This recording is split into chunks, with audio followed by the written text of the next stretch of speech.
नमस्कार दोस्तों, आपका मेरे चैनल में हार्दिक स्वागत है। वीडियो को अंत तक अवश्य देखिएगा क्योंकि कहा गया है आधा अधूरा ज्ञान खतरनाक होता है।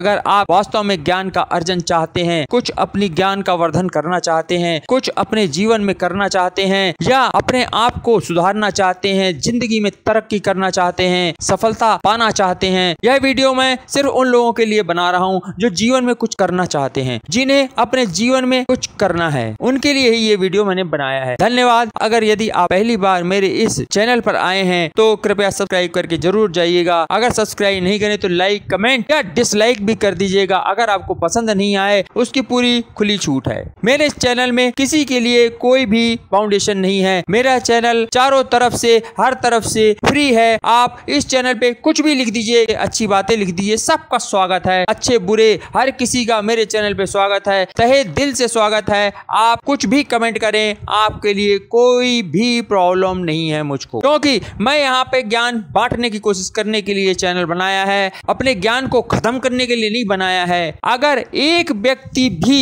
अपने जीवन को मेरे इस ज्ञान से सुधार लेगा तो मेरा जीवन सफल हो जाएगा। तो शुरू करते हैं।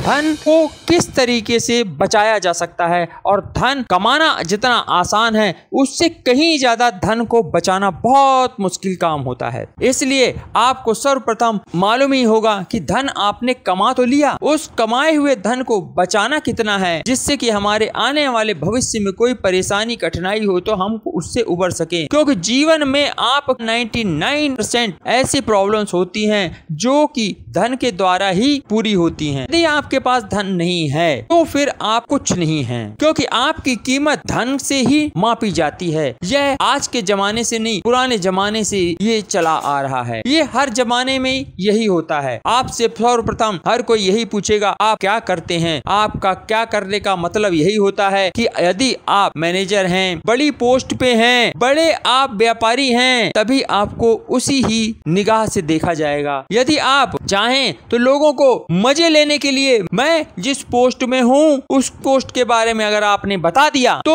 फिर वो आपको उसी के अनुसार ही काम सौंप देंगे और आपको उसी हिसाब से आपकी इज्जत करेंगे। आपने अगर कह दिया कि मैं फार्मा कंपनी में मैनेजर हूँ तो याद रखिएगा एक ना एक दिन कोई व्यक्ति आएगा आपसे दवाइयों के बारे में पूछ करके डिस्काउंट मांगेगा। यदि आपने बता दिया कि मैं कोई फाइनेंस कंपनी में हूँ काम करता तो आपके पास पहुंच जाएगा कि मेरा फाइनेंस करा दो।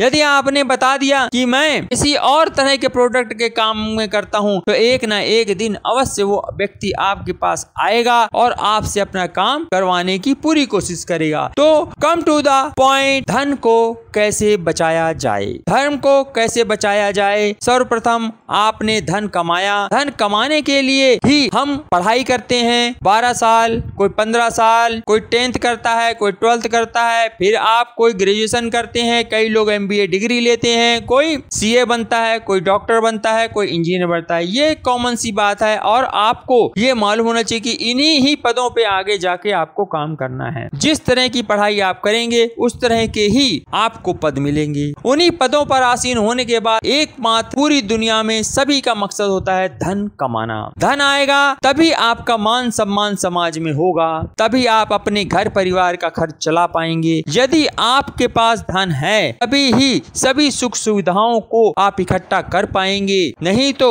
आपके जीवन में कुछ नहीं होगा। कुछ नहीं होगा तो कोई भी आपको नहीं पूछेगा, माँ बाप भी नहीं पूछते हैं जब आपके पास पैसे नहीं होते हैं। एक उम्र तक ही माँ बाप आपका खर्च चलाएंगे, लेकिन जब आप जवान हो जाएंगे, बड़े हो जाएंगे, पढ़ लिख लेंगे, उसके बाद उनको बहुत दिक्कतें होती हैं कि ये बच्चा बड़ा हो गया, अभी अपने आप कमाए, अपना खर्चा खुद चलाए। तो आपने चलो कमाना शुरू किया, लेकिन कमाने से सबसे बड़ा काम होता है धन को बचाना। जितना हो सके उतना धन बचाइए, क्योंकि जब आपके पास जवानी है और आपकी ताकत है शरीर में तब तक आप कमा सकते हो। जब आपका बुढ़ापा आने लगेगा, आपका शरीर शिथिल होगा और आदमी जब रिटायर हो जाता है तो फिर उसके बाद धन कमाने के लिए है शारीरिक ताकत नहीं होती है और वह व्यक्ति शिथिल होता चला जाता है। उसका सभी कुछ शिथिल होने लगता है, दिमाग, हाथ, पैर सब कमजोर कमजोर होते चले जाते हैं, उस समय उसको धन की बहुत आवश्यकता होती है। इसलिए अपने बुढ़ापे को सुधारने के लिए, अपने आने वाली समस्याओं से निपटने के लिए धन बचाना अति आवश्यक है। यदि धन बचाना है तो आपको किस तरह से बचाना है वह भी मैं आपको बताऊंगा। यदि आपने धन कमा तो लिया, कमाने के बाद अब आपको उस धन को संजो कर रखना है, संभालना है, अपने कम से कम खर्च में घर चलाना है और जो धन बचे उसमें से कोशिश करनी है कम से कम 10% आपको धन बचाना ही चाहिए। और उसे आप हर महीने अगर बचाएंगे, आप देखेंगे कि साल में अपनी जो सैलरी मिलती है या इनकम होती है आपकी, या बिजनेस से जो इनकम आ रही है, मान लीजिए आप 10,000 रुपए महीना कमाते हैं, अगर आपने 10% बचाया तो 1,000 होता है। 1,000 अगर आप 12 महीने तक बचाएंगे तो 12,000 होते हैं, तो हो गए टोटल 120%। यानी आपने एक एक्स्ट्रा सैलरी अपने लिए बचा ली। यानी वो एक महीना आप अगर काम नहीं करते हैं तो भी आपके पास धन है, तो आपके अंदर एक हिम्मत रहेगी कि अगर कुछ हो गया तो 1 साल के बाद मुझे 13वें महीना जो होगा उसमें मुझको अगर नौकरी नहीं भी गया तो भी मेरे पास पैसे हैं कि घर का खर्चा चल जाएगा। इसलिए थोड़ा आपको बेफिक्री होगी। इस एग्जाम्पल को लेकर के आप अगर जीवन में चलेंगे तो आप सुखी रहेंगे। अगर इसी तरह करते करते मान लीजिए आपके पास 5 साल हो गए तो आपके पास 600% की सेविंग होगी। यह आपकी बात अब समझ में आ गई होगी कि मैं कहना क्या चाह रहा हूँ। यानी आप हर साल 1 महीने की सैलरी से ज्यादा यानी 12,000 रुपए बचाएंगे तो फिर आपके पास उसको या बैंक में लगाएं या कहीं इन्वेस्ट भी कर देंगे तो आपको उससे भी इनकम होगी। अगर कुछ नहीं कर सकते हैं तो एफडी में भी किया 3-4% एक्स्ट्रा आपको मिलेगा। कई 6 देते हैं, कोई 7% भी एफडी में देते हैं। नॉर्मल इंटरेस्ट भी आपका जो मिलेगा कोई 4% देता है बैंक, तो लगभग 4% भी माने तो आपको 4% एक्स्ट्रा और इनकम होगी। इसको एक्यूमुलेट अगर करते जाएं तो ये आपके पास 10 साल में 1200% हो जाता है और इससे ज्यादा भी होगा, क्योंकि जो परसेंटेज बैंक में अगर डाले हैं तो वहां से मिलेंगे वो आपको इंटरेस्ट अलग से मिलेगा। तो मेरी बात का यही अर्थ है कि हर किसी को 10% अपनी बचत अवश्य करें, जिससे आने वाली आपकी समस्या, आने वाले कोई भी धन की प्रॉब्लम्स हो वो आपकी संभल सके। ये जो आपकी बचत हो उसे आप किसी पोंजी स्कीम में ना लगाएं, क्योंकि आपकी मेहनत की कमाई है, आपके खून पसीने की कमाई है। अपने खून पसीने की कमाई को हमेशा सुरक्षित जगह पर ही इन्वेस्ट करें। तरीके बहुत से हैं जिनमें से आप अपना सकते हैं। आगे इसी तरह के मैं वीडियो और भी डालूंगा, जिसके लिए आप तैयार रहिएगा उन वीडियो को देखने के लिए। यहाँ तक कि मैं स्टॉक मार्केट से भी रिलेटेड, फाइनेंस से रिलेटेड और धन को किस तरह बचाना है और कौन कौन से तरीके हैं उनके बारे में और भी वीडियो मैं डालूंगा।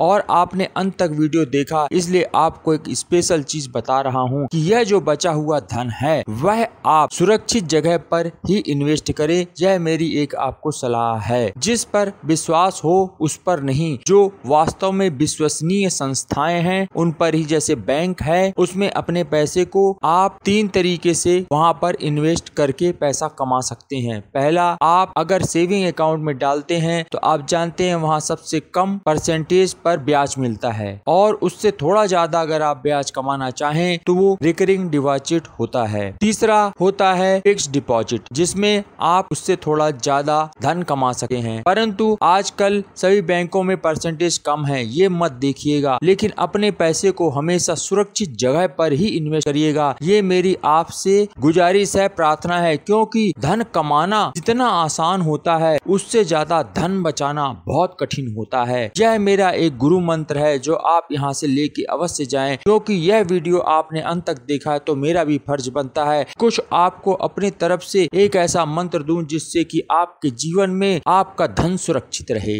आगे ईश्वर अधीन सभी चीजें होती हैं, मनुष्य के हाथ में सिर्फ कोशिश करना होता है। कोशिश करिए, एक ना एक दिन जरूर मेहनत रंग लाती है, कोशिशें ही अक्सर कामयाब होती हैं। इसी मंत्र को भी अपने दिमाग में रख के चलिए, कभी हिम्मत मत हारिए। संसार में जो आपको करने के लिए भगवान ने धरती पर भेजा है, अपने को तुच्छ मत समझिए, अपने आप को भाग्यशाली समझिए कि आप मनुष्य योनि में पैदा हुए हैं और आपको अपने जीवन के तरह तरह के झंडे गाड़ने हैं। और सर्वप्रथम अपने गांठ बांध लीजिए कि आपको धन बचाना ही है, क्योंकि जीवन में धन सर्वप्रथम जरूरी होता है, उसके बाद ही दूसरी चीजें होती हैं। यह मेरा अपना अनुभव है। धन सब कुछ नहीं होता है, परंतु बहुत कुछ होता है। इसी बात पर मैं यह वीडियो यहीं खत्म करता हूँ। आपने पूरा वीडियो देखा उसके लिए आपका बहुत बहुत धन्यवाद।